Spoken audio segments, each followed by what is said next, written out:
There was a fire at our house. My parents, who always favored my sister, only saved her because she was their favorite.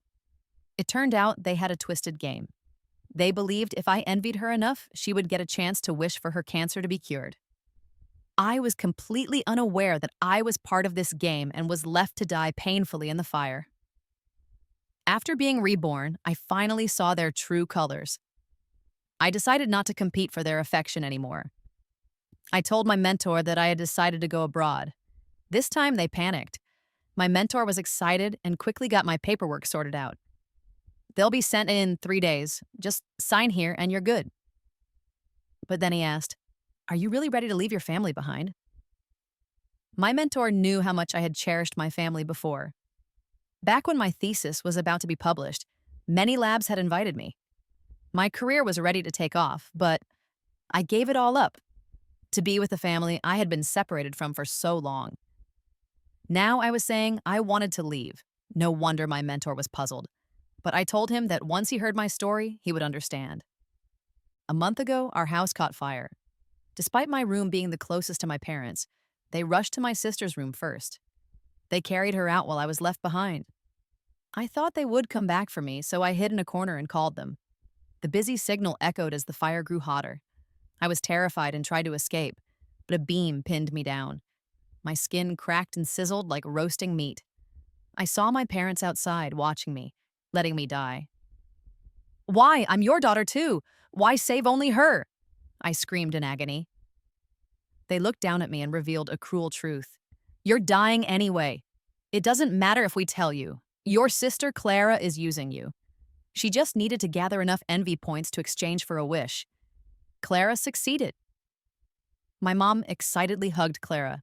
"Quick, Clara, exchange your wish to cure your cancer." Happy with the thought of a healthy body, Clara made her wish. I was discarded after fulfilling my role. They sent me to the hospital but didn't even try to save me. I died slowly from burns and decaying flesh. Reborn, I wanted no part of this fake family game. "Mom, Dad, I'm leaving. Take care." My mom panicked and grabbed my hand. "Olivia, you just came back. Why leave now?" My dad, unable to sit still, chimed in, "Yes, you're the daughter we searched for tirelessly. We haven't made it up to you yet." I wouldn't believe a single word. Having thought I was an orphan my whole life, when they finally found me, I learned they had lived just miles from the orphanage. They visited nearby church weekly for 20 years, yet they never found me. My sister Clara, now in tears, said, "Sister, is it my fault? I know I'm not really their daughter. I won't compete with you. If you stay, anything you want goes." I watched her, wondering why I had never noticed her cunning nature before. She claimed she would let me have my way, but on my first day home, she set me up. Hungry from the trip, I ate a piece of cake from the table. She came in crying, saying that I stole it from her. Now that the real daughter is here, there's no room for me. I'm leaving. Her tears were like a tragic scene, and my parents glared at me. I was stunned. It was just cake. There was no name on it. Why couldn't I eat it? "This isn't about eating," my mom said, comforting a hurt Clara. "You're our biological daughter, Olivia, but Clara has been with us for years. Can't you accept her?" My dad warned, "You've returned, so act like it. Don't bring that orphanage jealousy stuff here." One step into this house, and I was angrily scolded. From her mother's embrace, Clara gave me a taunting smile. The game began then. I was only back to be a pawn for her points. Now, faced with her fake tears, I pushed Clara's hand away, feeling nothing. "You're all fine, but I want to continue my research," I said. My mom held on. "No need to rush out." She glanced back at my dad. My dad, anxious, couldn't come up with an excuse. "At least eat dinner first." I looked at the table full of dishes, feeling drained. Out of 10 or so dishes, not one was something I liked. What a coincidence. It was always like this before, too. Clara liked spicy food, so we all had to eat it. When the house got redecorated, we followed Clara's tastes. Clara wanted a dog, and we all had to learn about dogs and adjust. The entire home revolved around her. Even the housekeeper got it. "She's the real princess here. Let her have her way." I once couldn't understand why my parents catered to her. Now I get it. Go ahead, have it all. I don't want any of that so called parental love. I moved back to my lab. It was stormy that day, too. When my colleagues saw me, they awkwardly stood up. We thought you weren't coming back, so we took over your bed. I understood. Everyone thought an orphan like me suddenly getting a pair of high society parents would mean I'd be thrilled and never return. When I moved out of the dorm that day, they were all envious. Wow, Olivia, you're off to live a good life. Don't forget about us. Poor colleagues. I wanted to say I wasn't really living it up. I felt like I was walking into a disaster. No worries. I just came to grab some stuff. Xiao Mei quickly brought out a big box. We packed all your things for you. Oh, and there are lots of important memories in there, so we kept them safe for you. While speaking, she handed me a delicate photo frame. Looking at the picture, my eyes stung a bit. Even on the day I was welcomed back, my parents put my sister in the center, and I was just in the background. They said they would throw me a big welcoming party, but ended up only buying a dress for my sister. She showed up all glammed up, while I arrived in jeans and a t-shirt, clueless and mocked as a bumpkin. Why didn't you dress up for such an important occasion? Did you think this was the orphanage you lived in? A country bumpkin is a country bumpkin, even if brought back, still unpresentable. Those words lingered, and the incident was trending on social media that day. That night, when my mom checked her feed, she saw the trending post but chose to ignore it. Instead, she gossiped with her friends about her beautiful daughter. Our Clara looks stunning in that outfit. So many people told me today that they want to marry her. But marrying our Clara isn't that easy. In the future, I want to find the best family for her. Her friend asked, "What about your other daughter?"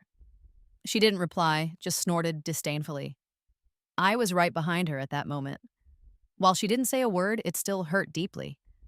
When she noticed me, she didn't think anything was wrong. Instead, she grabbed my hand to discuss, "Your story is blowing up online. I checked, and it's got a ton of views." I didn't expect her to help, but maybe she could at least say, "Don't worry about it." Instead, she said, "Why don't you make an appearance and bring Clara with you?" I was taken aback. "What do you mean?" "You know your sister always wanted to get into showbiz. We spent a lot of money, but she's still not popular. Why not use your current fame to boost her?" It was the first time my mom held my hand so gently, just to help my sister. And she wanted to use my pain to pave the way for her. I'm human. I can feel hurt. And I felt it too. I refused because it would badly affect my career. Then they started trying to change my mind. At this point, my sister cried, "It's fine. If my sister doesn't want to, then forget it." The moment she shed tears, my parents were upset and began blaming me. "You're the older sister. Shouldn't you help your younger sister?" My dad even slapped me. "How did we raise someone as selfish as you?" Now I felt nothing. I packed my things and left. As soon as I got out, their call came through. "We went to your dorm. Where did you go?" I wasn't at the dorm at all. "Where are all your things?" "They're useless, so I threw them away." I casually tossed the photo into the trash. "You ungrateful child," my mom snapped over the phone. "Are you throwing a fit because I bought Clara something and not you?" I said, "No. I won't compete with her for attention ever again. I'm curious, if I stopped competing, what would your beloved daughter do? But that's none of my business." I found a hotel to rest a bit. Upon entering, I saw a cleaning lady. She looked a bit awkward when she saw me. "I'll finish up soon. Can you take a seat for a bit?" Since I had nothing better to do, I found a spot and sat down. As she made the bed, she said, "Every corner needs to be neat so it's comfy for you to sleep." I asked casually, "Auntie, do you always take things so seriously?" "Because I have a daughter your age. She travels a lot for work, and seeing young folks like you feels like seeing my daughter." She rambled on about taking care of myself out there. "Otherwise, your parents would be heartbroken." I was speechless. My throat felt tight. In the end, I just let out a bitter smile. My parents, they wouldn't care. Growing up, I thought I was an orphan. Seeing others with parents made me envious. Watching one group after another at the orphanage get adopted, I hoped one day my parents would come for me with open arms. When the director gave me the news, I had left the orphanage 10 years earlier, but I was still thrilled. That night, I couldn't sleep, imagining scenarios in my head. Would they hug me? Would they cry tears of joy? Should I say something to lighten the mood? But when we actually met, they just gave me a cold glance and turned away.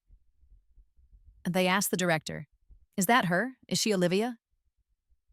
Their tone was so flat, like picking out an object, and an undesirable one at that. The director comforted me. "It's the first meeting. Feeling awkward is normal. It'll get better with time." I wiped away my tears. On the journey, I was cautious and anxious. I wanted to speak up, but it just felt too awkward. The tension in the air was suffocating. I kept fiddling with my hands, trying to relieve some stress. As soon as I got home, before I even had a chance to settle in, my sister came out carrying a bunch of bags, crying to my parents. "Now that you have her, you don't want me anymore. Why should I even stay here? I'm giving up my room for her today." My parents tried to calm her down and then glared at me, saying if they had known it would be like this, they shouldn't have asked me to come back and cause trouble. "You'll be sleeping in the guest room tonight. Don't even think about taking Clara's room." At that moment, I was at a loss. I was so full of grievances. This was supposed to be my home, my parents, so why did I feel like an outsider? The guest room was basically just a slightly better storage room. The musty smell hit me as soon as I walked in. The perpetual dampness had given me severe arthritis, but I stayed there for 3 years. I thought, after all, blood is thicker than water, and they would eventually love me one day. But in the end, it was just a joke. Auntie was still busy, and after making the bed, she washed my dirty clothes. I told her not to bother, but she wouldn't listen. Seeing this scene reminded me of my dorm mates' parents, who would always do something for their child when they were visiting. They were worried their child might be suffering away from home. Sometimes they would even bring us some tasty food, asking us to take extra care of their kid. "That girl has a bad temper. Please be patient with her." When they said that, their eyes were so gentle. I envied it so much. I really wished for that kind of family connection. Watching Auntie bustling around for me, it was like seeing the mom I had always imagined. "Kiddo, what's wrong?" That word kid broke my composure, and I couldn't stop the tears from falling. All these years, all I ever wanted was to be a kid just once. I waited and waited, only to be let down again and again. This time, I wouldn't let it happen. I called my advisor. "I want to leave tomorrow." Was it because he could hear my tears that he understood? He sighed. "I told you a long time ago that your parents weren't great, but you wouldn't listen." "All right, come over tomorrow. You still need clinical experience for your final approval. I'll get it processed for you. You can leave by tomorrow afternoon." I rushed to the hospital. As soon as I reached my advisor's office, I overheard a doctor complaining about the difficult patient in room 301. "It's just a bit of pain, and she's howling so loud the entire floor can hear. They act like if we can't fix this, they'll tear down the hospital. Can't stand it. They're acting like lunatics." That guy was technically my senior. Since I needed a signature for my clinical experience, I tagged along. I hadn't even entered the room when I heard a voice I knew all too well. "Oh my poor baby is suffering." I'd recognize that voice anywhere. It was my mom. She was tenderly brushing my sister's face. "Oh, look how much weight she's lost. It breaks my heart." My dad was sighing on the side. The sight left my senior speechless. Are they serious? It's just a couple of bouts of gastritis. Who hasn't had that? Acting like it's the end of the world. Plus, they nag the nurse every 3 minutes and the doctor every 5, and they're demanding a pain pump. It's insane to them. Seeing their precious daughter suffer was the end of the world. I remember once I accidentally pushed her, and she scraped her knee. My parents chewed me out for hours. Now it's the same. If their daughter is ill, somehow it's my fault. If she hadn't left, you wouldn't be feeling sick right now. It's all that Olivia's fault. Yes, she's the one to blame. My dad didn't hold back. If we had known, we wouldn't have had her come back and upset Clara. My senior was shocked. What kind of parenting is that? Even favoritism doesn't justify this level of behavior. I had become immune by now. On my way over, my advisor had already told me how my parents had badmouthed me and my character. They said when I was in the orphanage, I liked to snatch things from others and often got into fights, warning my advisor against trusting me. Actually, our younger daughter has a real talent for this stuff. How about I introduce her to you, Professor? And they sent my advisor a paper. My advisor was furious. Do you take me for a fool? That paper was clearly written by Olivia. You're plagiarizing. For their daughter's future, my parents were willing to scheme something like this, disregarding their dignity. What wouldn't they do? I entered the room with my senior. They were about to lash out at him, but when they saw me, they switched targets. My mom lunged at me, pulling my hair. You left on purpose, didn't you? Do you know it's because of your selfishness that Clara's lying in bed now? My mom only stopped her outburst when she noticed the white coat I was wearing. Are you? You really? I didn't have the time to process their shock. I simply told them their beloved daughter's gastritis was nothing serious, so stop harassing our medical staff. What do you mean it's nothing serious? Are you just jealous and being dismissive because of how we dote on her? My dad demanded, full of authority. My daughter is in pain, and no matter what, you have to give us an explanation today. Gastritis is indeed nothing serious. This is my specialty. But if you insist on something more serious, well, there is that. I handed them a report. But that's the concern of the oncology department. What? You must have considered this possibility too, right? They knew all along, yet still put on an act. So, I laid it out. It's liver cancer, advanced stage, untreatable. They were in complete denial, convinced that with enough money, there would be a way to get it treated. Now, seriously, with how advanced technologies are these days, there definitely should be a cure. If you guys won't treat him here, we'll just go find another hospital. My dad was ready to get me discharged on the spot. I didn't really care. Leaving was fine with me. But my senior couldn't help but chime in. We're the most authoritative when it comes to treating liver cancer. I bet if we can't handle it here, you won't stand a chance at any other hospital. Hearing that, my mom lost it. She rushed over, clutching my hand like she had gone mad, and kept saying one thing over and over. You need to compete for our love just a little, got it? You think it's not enough, huh? Well, let me tell you. After you left, I completely redecorated Clara's room. It's all princess-themed, just like she wanted. I even bought her a sports car in pink. And remember that necklace you fancied? Well, I got that for Clara, too. She rambled on, hoping I would get mad, but I didn't care one bit. Instead, I said, if my little sister wants those things, it's only right you get them for her. My mom gritted her teeth. I even wrote a will, leaving everything to Clara after we're gone. You won't get a dime, she said, looking all smug. But when I didn't react, she panicked and glanced back at Clara. Clara sat there shaking her head in tears. My mom's face went white. I understood. If I stopped vying for attention, their so-called love points wouldn't add up, and the illness would just keep getting worse until it tortured her to death. My mom screamed hysterically, "You're going to let my daughter die like this? Just compete a little, will you?" Even my senior and the curious nurses were baffled. Never heard of competitive love affecting someone's lifespan. That's ridiculous. Then what's the point of having doctors? My mom didn't care about any of that. As long as something threatened her precious daughter, she would lose her mind. She spilled, "Remember that hot search calling you ugly? I was behind that."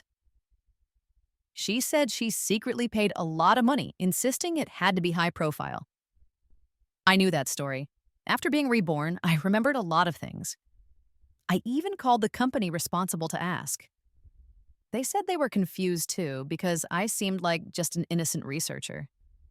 Targeting someone like me seemed unethical. What kind of grudge do you have? They were curious and asked her. I really hate her, my mom replied. With all the money she threw at it, I quickly became an internet scandal, with everyone criticizing me. They even unearthed embarrassing photos of me from childhood with a runny nose. People who didn't know the truth flocked to my account, piling on with sarcastic comments. No wonder your parents don't like you. With looks like that, who would?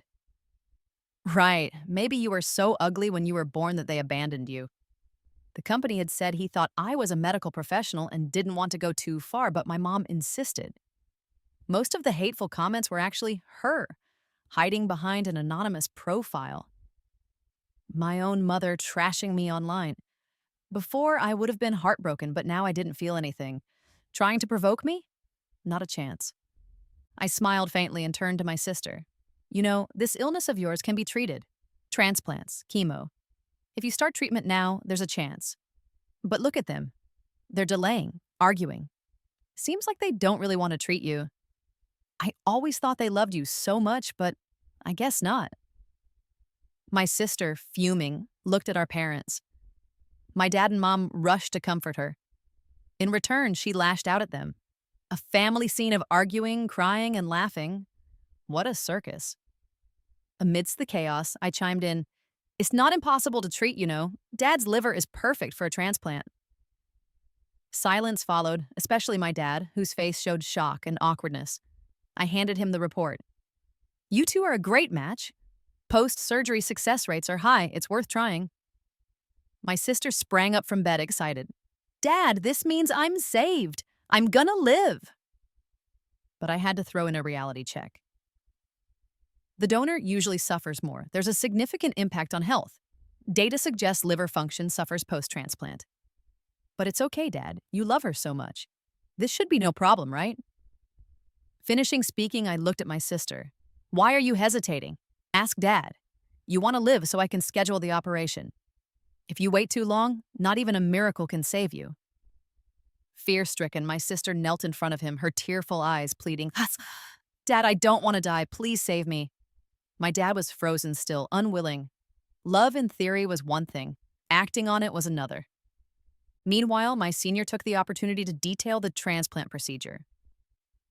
First, you'll need a series of pre-op tests. Oh, and a biopsy, which is like a needle into your spine, touching the bone. My dad flinched. If everything's okay, then surgery can proceed.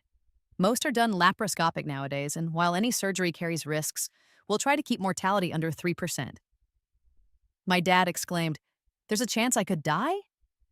My senior nodded. "Every surgery has its risks. Come on, if you're ready, let's start preparing." He pushed a stack of voluntary organ donation forms in front of my dad, asking for his signature. My dad froze.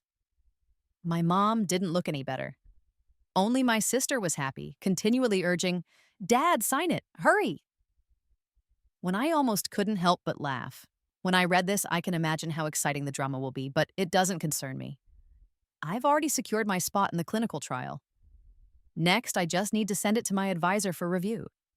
Once it's approved, I can go abroad for further studies and stay away from all this drama. But just before I was about to leave, my older brother pulled me aside, insisting I witness a good show. At the time, my dad was sitting there with a grumpy face, giving blood. My mom was beside him with an undeniable look of disappointment in her eyes. "What's the deal with Clara? How can she be so thoughtless, pushing you to donate your liver every day? And if you don't do it, she threatens to post videos online. How is that right? It's just emotional blackmail." My dad sighed repeatedly, clearly agreeing with my mom's concerns. I used to adore her so much and had her in the palm of my hand. I never thought she'd press me like this. My brother told me that the day she was admitted, the hospital room was a mess. She was crying and yelling nonstop. It was always something that hurt or didn't feel right. Not just that. She demanded my parents' constant presence. They felt bad for their daughter initially, so of course they complied. But over time, they were too old to handle it, and God forbid they hinted at wanting to leave or being tired. Clara's tears would flow instantly, making them feel guilty, as if they had done something wrong. Eventually, they just couldn't take it anymore. But little did they know, while they were venting, I had already called over their beloved daughter. Clara heard every word they said. "You guys!" Clara was in tears and overwhelmed. "You always said you loved me. Is this how you love me?" She started crying and throwing a fit, sitting down right in the hospital hallway, drawing everyone's attention. My parents were embarrassed. "Clara, get up!" My mom tried to pull her up. My dad added, "Yes, let's talk it over. Worst case, I'll buy you a liver." I nearly died laughing. Where do they think we live, where organs are bought and sold? Though the black market is an option for a premium price. Money isn't the problem, my dad said, full of confidence, and checked his phone only to see a balance of 38 cents. How can this be? My mom was frantic. Were you robbed? Hurry, check it out. My dad nodded and did as told, but quickly realized every time money came in, it got transferred immediately to someone else's account. That person was Clara. They shifted their gazes to her. Where's the money? Clara looked down sheepishly. I found a handbag I really liked recently. So my parents were furious, calling her a fool. I said, if you're set on transplanting, it'd be best to get the money ready soon. With what's in the bank, it's not enough. Maybe selling the house is an option. All it takes is a check, and they're in for a big surprise. And so, under my guidance, my dad quickly discovered the house had been mortgaged without them knowing. Once again, those funds ended up in Claire's account. That was several million. Even if Clara claimed she bought a handbag, they weren't buying it this time. Tell us, where did the money really go? My mom screamed, watching their lifetime savings disappear. My dad, without any hesitation, snatched her phone, initially aiming to trace where the money vanished, but unexpectedly found photos of Clara with her biological parents, looking all cozy together. There were many long call logs with them, each lasting at least an hour.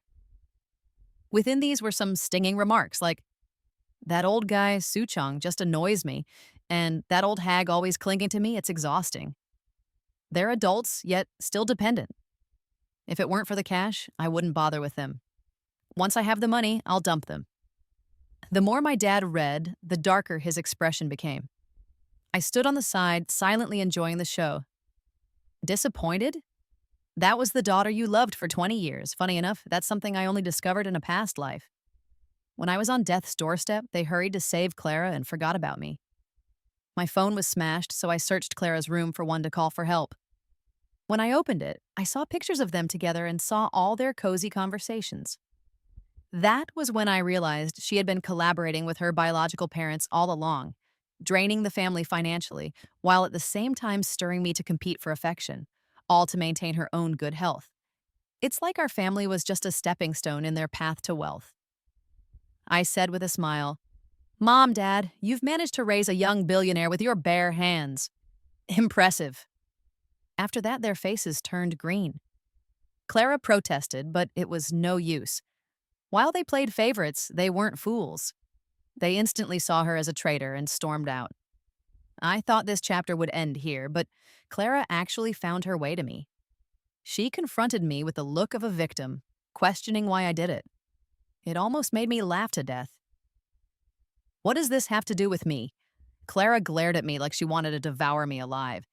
Is it not all because of you? Why did you come back? I planned it for so long. Why did you return? I suddenly got it. No wonder the orphanage is so close to home. How could they not have found me for 20 years? Turns out she was pulling the strings behind the scenes. Yeah, I told them you've been dead, but you still managed to make it back. I nodded and then looked toward the door. Did you all hear that? Clara turned around to see the furious faces of our parents. Panicked instantly, she said, It wasn't me. My mom didn't even hesitate, hitting her with a slap straight away. Wretch! I treated you like a daughter all these years, and this is how you repay me? Clara cried out, feeling wronged. You treat me like a daughter? You always said you loved me the most. So why did you search for her?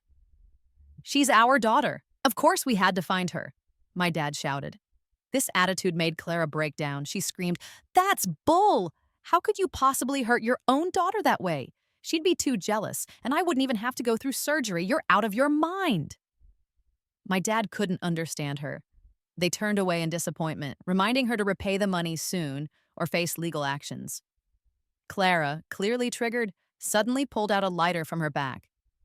I've already poured gasoline here. Who dares to leave? This scene reminded me of the things she had on her phone in my past life. I've earned enough points long ago, but no money yet. Might as well set a fire and kill them to inherit their property openly. So, she started that fire back then. Her plan was to finish the game and take the money, and I was just a part of that game. Did she think she could do it again now? No way. I kicked the lighter away. It hit the ground and sparked a fire. Clara didn't have time to escape and got caught in the flames. Her screams of agony were nonstop. Though she was rescued later, she was pretty much ruined. I visited her once. She was half dead, wrapped up like a mummy. She needed regular dressing changes, ripping off old skin, a pain I could only imagine.